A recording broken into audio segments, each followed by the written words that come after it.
요즘 정말 정치권에서 하루도 조용할 날이 없습니다. 김현전 민주당 의원 모시고 방통위부터 정치계까지 각종 현안에 대한 날카로운 시각 들어보겠습니다. 어서 오십시오. 네, 안녕하세요.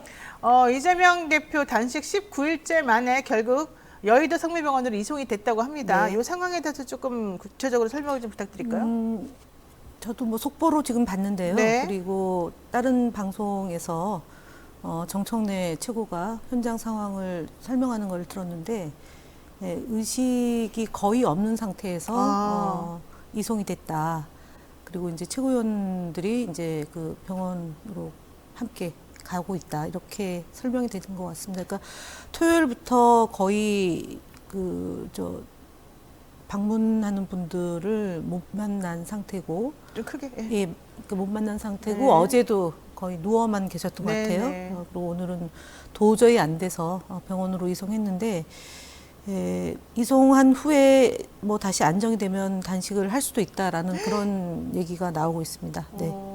사실 저하고 김현 의원하고 지난번에 5일째 되던 날, 물론 김현 네, 의원은 네. 그 전에도 갔었지만 네. 5일째 되던 날 같이 갔었었고, 그때 마침 최고위원 회의가 열려 있어서 더 최고위원들이 돌아가면서 이제 이 규탄을 하고, 그리고 당 대표도 마지막으로 한마디 이제 했습니다. 그때만 해도 손에 스치기만 해도 너무 온몸이 아프기 때문에, 그러니까 5일째였는데. 그렇죠. 그래서 네. 우리가 악수도 사실 제대로 못하고, 그렇지만 인사는 하고 누군지 알아보는 그런 상황이었거든요. 그랬습니다. 네. 근데 그로부터 지금 벌써 뭐 거의 한 보름 정도가 지나고 있는 상황인데, 이제 이렇게 되면 사실은 목숨이 위태로운 거 아니에요? 그렇게 보는 게 맞는데 사실 단식 시작할 때 이것밖에 할 수가 없다. 그 얘기를 하셨어요. 예, 뭐 용산 대통령실이나 여당의 태도나 이런 저희가 그 국민들이 분노하고 사실관계도 왜곡시키는 수많은 사건에 대해서 책임지는 사람 하나 없고 지속적으로 야당을 경멸해오고 무시해오고 그렇죠. 있는 것에 대해서 이것밖에 할 게 없다라고 했기 때문에 네. 무기한 단식 농성 그리고 목숨 건 투쟁을 통해서 뭔가 돌파구를 찾겠다는 입장이기 때문에 좀 지켜봐야 될 것 같습니다. 네. 자, 그런데 측근이 이제 끝났다, 뭐 병원 갈 시기 지났다, 뭐 이런 얘기까지 해서 사실은 되게 불안한 상태예요. 그렇게 건강이 19일차 되면은 정말 회복하기 어려울 정도로 늦었을까요?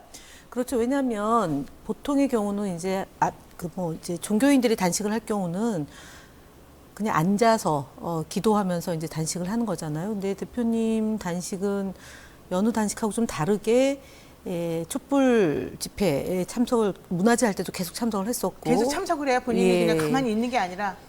한 4번까지는 연설까지 하셨죠. 연설까지. 예, 연설까지 하셨고, 그 다음에 검찰 조사도 2번이나 받았잖아요. 검찰 조사 2번, 그 다음에 후쿠시마 핵 폐기수 오염, 네. 그거에 대한 반대 집회도 참석을 하셨고, 그게 아마 3일째 되던 날이었던 것 네. 같아요. 그러니까 거기서도 연설하고 그러니까, 그리고 이제 최고위원 회의도 계속 하셨어요. 열흘 넘게까지 예, 예. 계속 했었고, 그리고 이제 방문하러 온 분들 만나서 이제 대화 나눈 거 하고, 그 다음에 또 각계각층의 이해가 충돌되는 사안에 대해서도 또 듣고 이제 이런 것들이 결국은 이제 몸의 상태를 계속 네. 악화시키는 거가 되지 않았나 싶어요. 그러니까 제가 볼 때는 우원식 의원도 굉장히 길게 단식을 했는데 지금 이제 대표님 단식은 이제 당 대표로서 단식하는 거기 때문에 한 3-4배 정도의 그렇죠. 체력 소모가 있었지 않았나 싶어요. 예전에 세월호 때 김용호 씨가 단식을 43일 정도 했는데 그때도 제가 볼 때는 제가 그때 옆에 계속 이제 지키고 있었는데요. 거의 체력적으로는 그 정도 수준이 되지 않았나 지금 그렇게 봅니다. 네. 그럼 제가 이제 아주 그냥 사람들이 비아냥거리면서 조롱하면서 그냥 그런 수단으로 자꾸 이용해 먹는 그런 질문 하나 내가 팩트 체크 차원에서 한번 하겠습니다. 저는 사실 뭐 그런 식으로 단식을 해본 적이 없어서 잘 모르는데, 단식을 보통 하게 되면 물도 안 먹습니까? 어떻게 합니까? 물하고 소금을 먹습니다. 물하고 소금을 네, 먹어요. 네. 수분과 전해질 뭐 이런 것들 때문인가 네, 보죠. 그렇죠. 최소한 그러니까 이게 단식의 기준은 당이 들어가느냐 안 들어가느냐예요. 그러니까 당이 들어가면 이제 몸이 움직여지는 거니까 네. 당을 뺀 모든 게 당이 들어가 있으니까 그거를 안 먹는 게 이제 식 먹는 거를 끊는 거잖아요. 네네. 그러니까 뭐 탄수화물에도 당이 있는 거고 다 그것을 당을 거부하는 거거든요. 그러니까 물하고 소금만 이제 하면서 최소한의 필요한 것만 그러니까 그러니까 그냥 그 섭취하는 거죠. 몸에 있는 균형점이 조금이라도 좀 흐트러지지 않고 유지될 수 있어서 아주 최소한의 최소한의 정도로만 것, 네, 이렇게 그렇습니다. 하는군요. 네. 그러면 지난번에 사실 우리 김현 의원도 방통위원 할 때 이 김효지 씨가 너무 지나치게 언론 탄압하는 것에 대해서 내가 할 수 있는 걸 하겠다 하면서 단식을 그때 하셔가지고 MBC에 대해서 물론 이제 결국 하긴 했습니다만은 저지를 한 5일 정도는 일단 방통위에서 함부로 못하게 저지는 일단 하셨었거든요. 본인이 단식하면서. 네.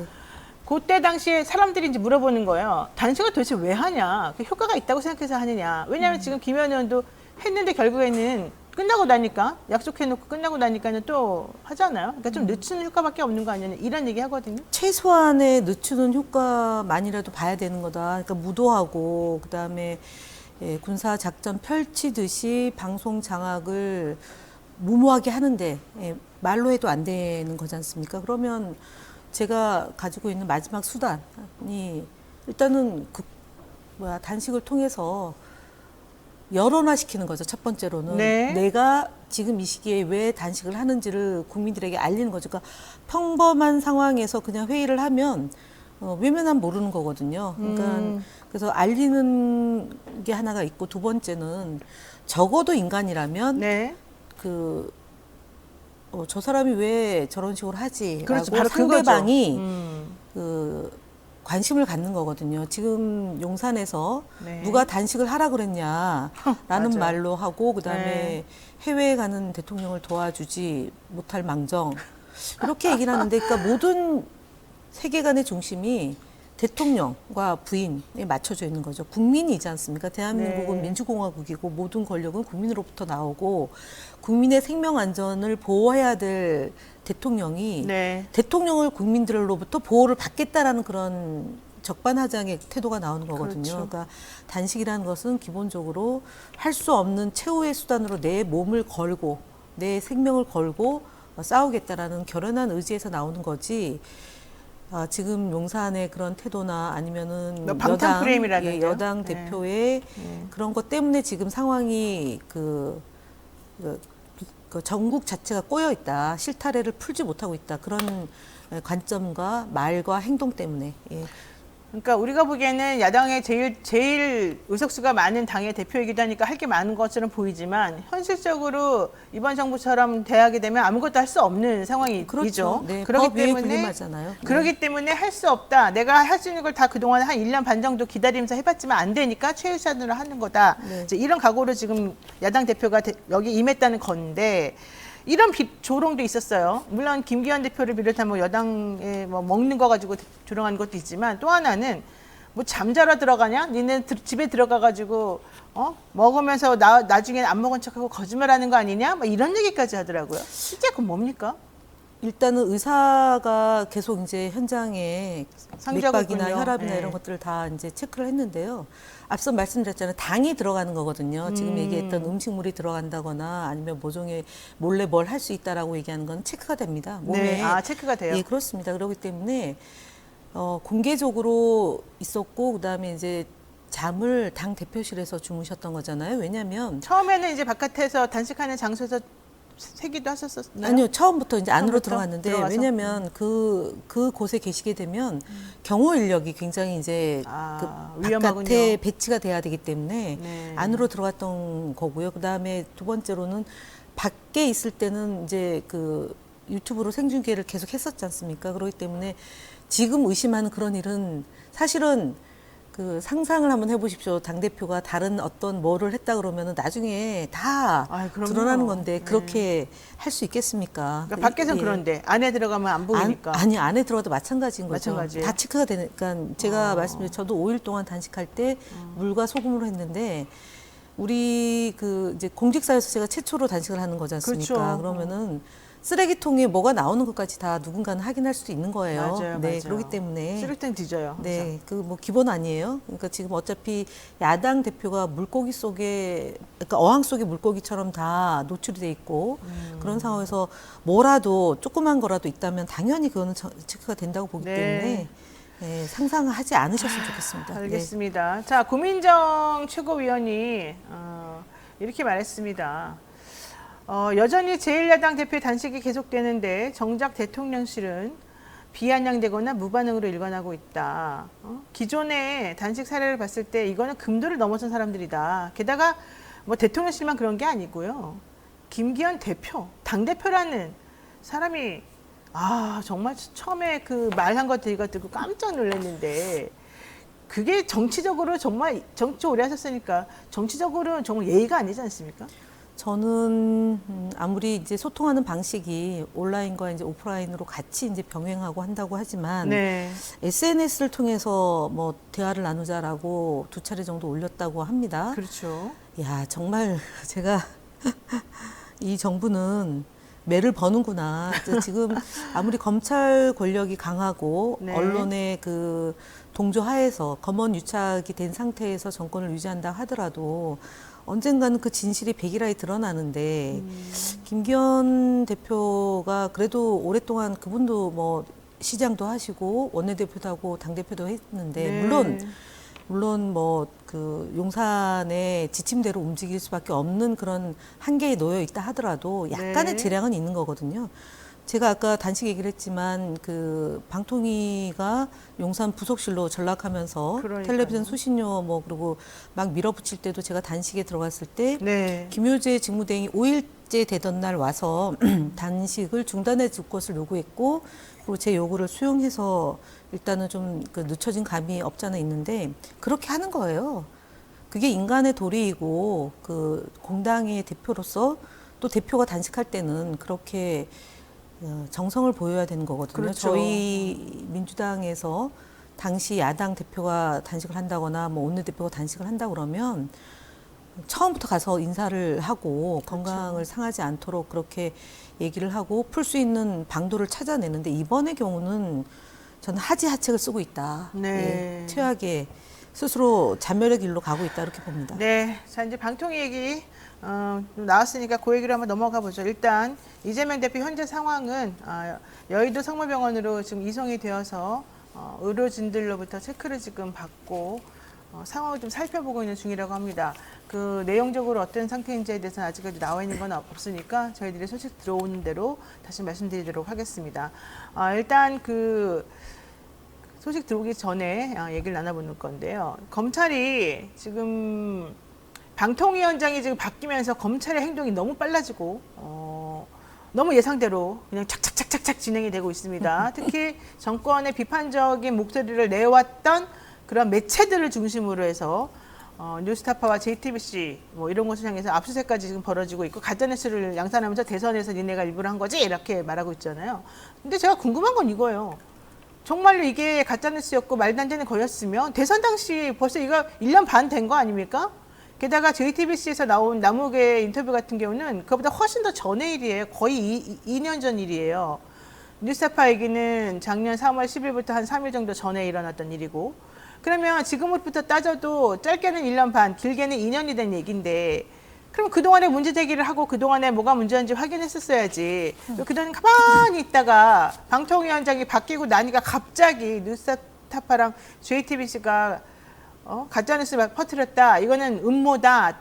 대선에서 얘기하려고 이런 거다. 그 배후에 이재명이 있다. 이런 얘기를 지금 한단 말이죠. 이거는 누가 보더라도 조금 이상하게 볼 수도 있을 것 같아요. 어때요? 일단은 한상혁 위원장을 쫓아내려고 했던 것 자체가 다 방송 장악을 하려고 했던 시도였는데 네. 한상혁 위원장이 버티면서 작전을 한 1년을 늦출 수밖에 없었던 거죠. 그러니까 사실은 지금 저희가 볼 때는 막 진행하는 것처럼 보이지만 저쪽의 입장에서는 1년 정도 하지 못한 거죠. 그렇죠. 그러니까 더 다급하게 할 수밖에 없죠. 총선 앞두고. 그리고 두 번째는 이동관 위원장을 그 하자가 많은 사람을 할 수밖에 없었던 것이 밀어붙일 수 있는 그러니까 경험자 내지는 기술자가 필요했던 거지 않습니까? 그래서 이명박 정권에서 했던 소위 방송 장악 방식대로 지금 네. 하고 있다라고 볼 수 있는 거고 말씀대로 가짜 뉴스라고 했다면 왜 못했냐? 위원장이 그때는 한상혁 위원장이기 때문에 못했던 거고. 그러니까 그게 예. 웃기잖아요. 위원장이 누구냐에 따라서, 그러니까 어느 정권에서 임명된 사람이냐에 따라서 네. 진실이 바뀐다는 거잖아요. 그때는 이거를 진실로 여기고 이렇게 가다가 사람이 갑자기 수장이 바뀌고 나면 그게 갑자기 가짜뉴스가 되고 이게 말이 되냐는 거죠. 말이 안 되죠. 나는 이해가 안 가요. 이 모든 게 다 여기뿐만 아니라 모든 게 다 그러는 것 같아요. 그러니까 그렇지 않고서는 감사원도 정부가 그렇고, 운영이 예. 안 되니까 지금 뭐 그 문재인 정부 때 했던 일들을 다 뒤집어내는 거지 않습니까? 그러면 결국은 이명박 정부가 노무현 정부 때 했던 걸 다 뒤집어서 뭐 애니스만 노무현으로 해서 다 솎아내고 뒤지고 구속시키고 심지어 그것 때문에 노무현 대통령이 돌아가시는 상황까지 우리가 이제 반 건데 적어도 지금 이제 그 윤석열 정부에서 하는 이 가짜 뉴스 뭐 언론 탄압, 방송사에 대한 그런 압수수색 이런 것들이 총선을 총선 때문에? 이기기 위해서 아이고. 네, 그래야지만 시행령으로 진행하던 것을 법을 개정을 해서 가려고 하는 거겠죠. 네. 사실은 방통위도 그 인수위 때 하고 싶었던 것은 독임제 기구로 전환하는 거였죠. 장관과 그렇죠. 차관이 있는. 독립적으로 해야 네, 되니까. 근데 지금 그러니까 독립성을 지키는 방통위를 개편을 못 하는 거잖아요. 법을 고칠 수가 없으니까. 그래서 결국은 총선에서 본인들이 다수석을 갖고 2008년도처럼 153석 정도 얻어서 하겠다 이런 거라서 모든 영역에서 압박을 가하고 그다음에 국민들한테 정치가 되게 시끄럽구나 외면하게 만들고 투표장에 투표하러 오지 않게 만들어서 자신들이 이익을 예, 추구하는 것 아닌가 싶습니다. 자, 제가 오죽 짜증나고 답답했으면 원래 저는 방송 진행하기 때문에 특정 언론사에 후원 같은 거 절대 안 합니다만 그냥 일시적으로 뉴스타파하고 한겨레에는 제가 아주 최소로 보냈습니다. 이건 더 그냥 상징적 표현인데요. 여러분들도 이게 억울하고 말이 안 된다고 생각하시면 오히려 후원으로 한번 본인들의 의지를 표현하는 것도 생각해 보시죠. 그거 잠깐 말씀드리면 김대중 대통령이 돌아가시기 전에 3대 위기를 얘기하셨잖아요. 민주주의 위기와 그다음에 그 경제, 그다음에 평화. 네. 그러면서 하신 말씀이 좋은 신문 보고 담벼락에 욕이라도 하라. 이렇게 그래요. 얘기를 맞아요. 하셨어요. 네. 그래서 지금은 국민들이 이 무도한 정권에게 할 수 있는 저항은 물론 집회를 참석해서 얘기하는 것도 있지만 그렇게 고생하는 언론사들에 대해서 이렇게 댓글 하나라도 남겨주는 그런 참여가 많은 맞습니다. 힘이 된다 이런 말씀 드리겠습니다. 네, 제가 경향신문을 하고 싶었는데 거기는 방법 시스템이 좀 이상해서 제가 못했는데 어쨌든 그렇게 힘들어도 바른 목소리를 내려고 노력하는 언론사에 대해서는 응원해 주는 것이 맞습니다. 왜냐하면 너무 힘들거든요. 자, 이 얘기도 해보겠습니다. 지금 JTBC랑 뉴스타파 압수수색했다. 그래서 지금 분석하고 있다. 이런 얘기 나오고 뉴스타파에서는 나 끝까지 싸운다. 우리는 이렇게 하지 말아라고 지금 용감하게 나오고 있는데요. 문제는 이 방송사들 혹은 이 언론사들이 취재한 그 기사를 인용 보도했다는 이유로 뭐 10몇 개가 넘는 그런 다른 회사들도 다른 언론사들도 지금 곤란 지경에 빠졌습니다. 방통위에서는요 뉴스타파 보도를 인용 보도한 방송사에 팩트체크 경위 자료를 내놔라 이렇게 얘기를 했습니다. 실질적으로 방송에서 나온 내용이 가짜뉴스라고 인정되기 위해서는 허위 사실을 적시해야 되고요. 허위라는 사실을 인식할 수 있었음에도 불구하고 그냥 내보냈어야 되는 거예요. 그렇지 않으면 위법성이라는 게 다 조각이 된다는 말이에요. 왜? 방송이라고 하는 혹은 이제 언론이라고 하는 이 매체의 특성 때문에 그런 건데요. 이게 표현의 자유에도 포함이 되는 거죠. 근데 방통위가 이런 식으로 팩트체크 경위 자료를 제출하라고 공문을 보내는 거는 이것도 좀 많이 오바됐다 이런 생각 할 수밖에 없거든요. 괜찮습니까? 네. 방통위원 했던 분이 아니 안 했던 일이죠. 이거는 사실은 그 방송사가 재허가나 재승인 할 때 내지는 뭐 방송평가위원회라는 그 위원회 체계에서 평가를 할 때 이제 뭐 요구는 할 수 있을 것 같습니다. 네. 최악의 경우 그런데 이렇게 수시로 특정한 보도에 대해서 요구하고 그러고 그것을 제출하지 않았을 때 행정처분을 할 수 있다라고 얘기하는 것은 과도한 월권이고 사실은 방송통신심의위원회를 둔 것이 독립적인 기구를 둔 것이 그런 뭐 가짜뉴스나 아니면 심의 내용의 규정 위반이다 그러면 거기서 다루고 그 결정된 걸 가지고 방통위가 그 제재가 수위가 맞느냐 안 맞느냐라고 이것도 서면으로 그냥 의결하는 거기 때문에 그렇죠. 방통위가 방심위 기능을 한다.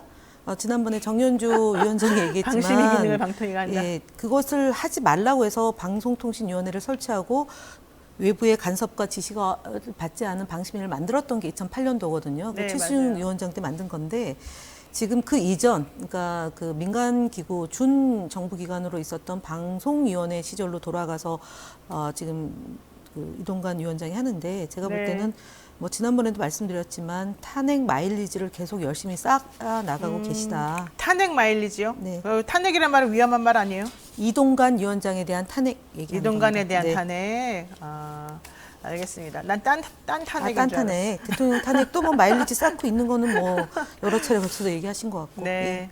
자, 구멍보이는 개각 인사도 한번 얘기해보죠. 이번 윤석열 정부 개각 후보자들 하나같이 말 많은 인사들인데 신원식 국방부 장관 후보자 과거 태극기 집회에서 12.12 군사반란과 5.16 군사정변을 옹호하고 노무현 문재인 전 대통령을 악마라고 그러면서 막말에 가까운 원색적인, 막말에 가까운이 아니라 막말을 많이 했습니다. 또 아내 소유의 한남동 고급 빌라는 신고도 하지 않고 지금 김행 여가부 장관 후보자, 유인촌 문체부 장관 후보자 각각 재산 신고한 게 164억 정도더라고요. 둘이 다. 와, 이게 164억이라는 거 나는 상상이 안 갔는데 이렇게 돈들이 많아요. 이 동네 사람들은.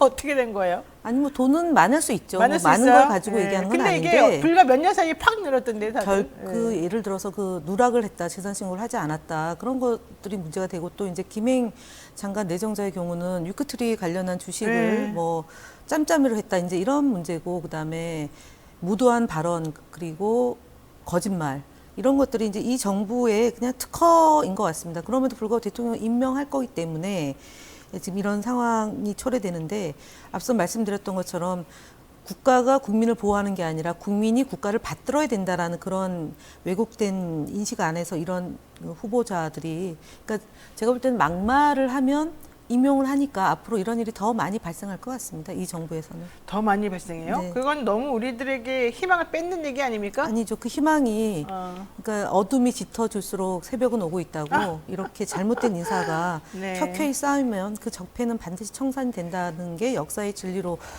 저는 드러났기 때문에 지금 신원식 후보자의 그건 그다음에 김행 후보자의 거짓말 네. 그다음에 유인촌 유인촌 후보자. 사실은 이거는 과거 인물 아닙니까? 네. 그리고 그때 그분이 블랙리스트를 만들어가지고 수많은 문제를 야기시켰는데 문화예술인에 대해서 그랬죠.